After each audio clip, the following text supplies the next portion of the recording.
anticipate problems that you never knew existed. So, hindi pakita tama, sila ang pwede kasaligan ng mga problema mga igsoon. So, kasi yung wife, kinahanglan yung mga igsoon sa unahan.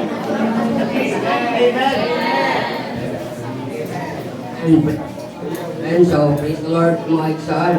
The conversion is sa point G, Roman numeral 3. So, courtship, engagement is not life process. So, dili ko siya yung butang mga igsoon.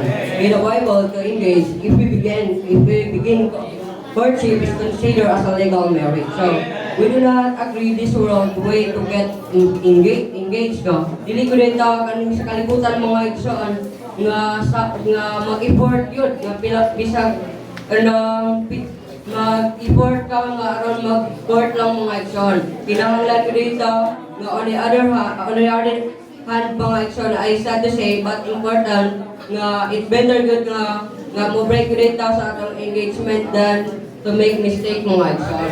Nga aron kinahanglan ko dahil nga Lord Jesus nga aron dilisan ko dito maguna-una mga igsoon. We should